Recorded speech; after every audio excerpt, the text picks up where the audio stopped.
Tipe sistem yang dapat dicari dengan forward chaining.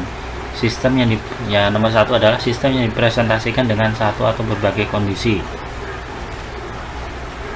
Ya, jadi kalau banyak sistemnya ada satu atau beberapa kondisi, maka gunakan forward chaining. Untuk setiap kondisi, sistem mencari rule dengan control base untuk rule yang direkomendasi dalam kondisi dalam bagian if. Nah, ini if-nya itu harus berhubungan langsung dengan knowledge base ya, atau fakta. Ya. Terus ketiga, setiap rule dapat menghasilkan kondisi baru dari konklusi yang diminta pada bagian then. Kondisi baru ini ditambahkan ke kondisi lain yang sudah ada. Nah, ini kalau yang ini nanti kalau pada saat kondisi itu ya, if then-nya baru lebih jelas mungkin ya, nomor 3 ini. Terus nomor 4, setiap kondisi yang ditambahkan ke sistem yang diproses, jika ditemui satu kondisi, sistem akan kembali ke langkah 2 dan mencari rule dalam knowledge base. Jika tidak ada konklusi, sesi ini berakhir. Nah, itu. Nah, kalau yang sistem yang dapat dicari dengan backward chaining adalah nomor 1, sistem yang dipresentasikan dengan satu atau beberapa kondisi ya.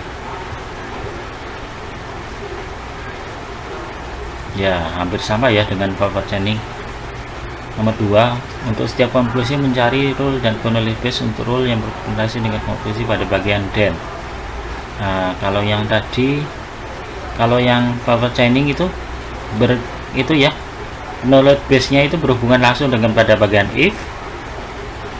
Kalau pada backward chaining, setiap knowledge base atau fakta itu berhubungan langsung dengan then ya, pada bagian then. Nah, kayak gitu ya. Nah, terus yang nomor 3, setiap konklusi ya, atau setiap kesimpulan itu dihasilkan dari kondisi yang terdapat bagian if. Nah, itu kondisi tersebut menjadi kesimpulan baru ya, yang dimasukkan ke dalam stack ya. Nah, kayak gitu.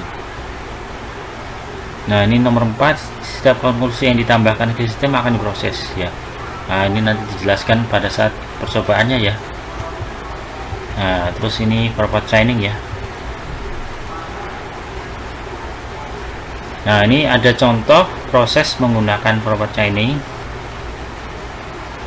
menggunakan rule base namanya Zookeeper ya.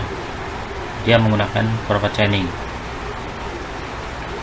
Ya, dimana konklusinya adalah mesin itu ya, mesin intelijensi mesin inferensi ya, yang bisa mengenali objek seekor jerapah ya. Nah, kayak gitu ya. Nah, ini gambarnya ya, ini gambarnya. Jadi ini mesin inferensi yang menggunakan metode forward chaining, yang bisa mengenali seekor jerapah ya. Nah, kayak gitu. Nah, ini kira-kira ini penggambaran sistemnya ya, penggambaran sistem menggunakan forward chaining ya.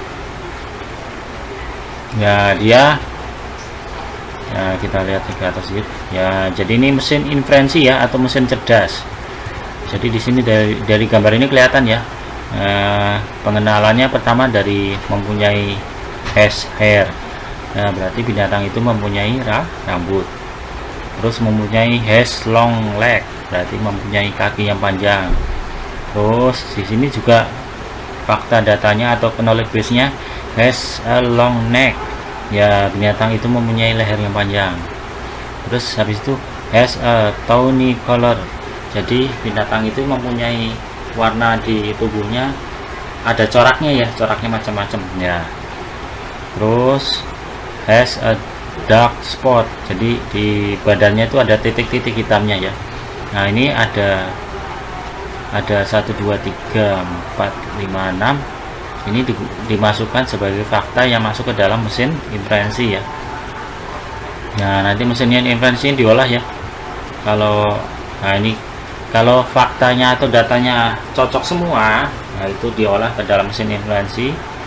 Nanti muncul kesimpulan adalah ya, binatang ini adalah giraffe ya, giraffe itu jerapah. Nah, kayak gitu ya.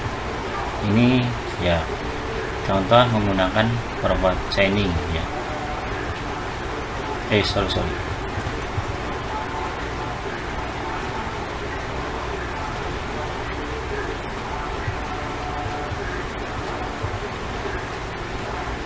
Ya, seperti yang dikompamakan tadi, forward chaining itu berhubungan langsung dengan pada bagian if ya. Ya. Nah, ini ya. Jadi yang has hair, show and, has long leg, has long neck, has tawny color, has dark spot, itu dimasukkan pada bagian if ya. If pada bagian if then itu loh, maka jika. Nah, itu diolah pada mesin inferensi ini, terus dia kalau data faktanya betul semua menghasilkan kesimpulan bahwa binatangnya adalah jerapah ya. Nah, ini adalah mesin cerdas untuk mengenali jerapah atau bukan ya. Nah, seperti itulah kira-kira ya, mesin inferensi menggunakan forward chaining. Terus algoritma forward chaining chainingnya bisa dilihat pada gambar di bawah ini ya. Nah, ya, jadi pertama itu adalah dari gambar di atas ya, itu adalah identifikasi seekor binatang ya. Ya, terus urutan algoritma berikutnya, sampai tidak ada rule yang menghasilkan pernyataan baru atau seekor binatang telah teridentifikasi. Nah, jadi ini maksudnya sama seperti repeat until ya. Jadi diulangi terus sampai muncul pernyataan bahwa binatangnya sudah dikenali ya. Nah, kalau belum sampai dikenali maka repeat until-nya belum berhenti ya. Ya. Terus untuk setiap rule itu ada ketentuannya ya. Nah, ini ketentuannya macam-macam ya. Ya, cobalah untuk mendukung dan mencocokkan rule dengan fakta-fakta yang diketahui ya. Nah, fakta-faktanya tadi ya, has long neck, has long hair, dan macam-macam. Ya, jika semua rule-nya memang didukung, ya nyatakan pada konsekuen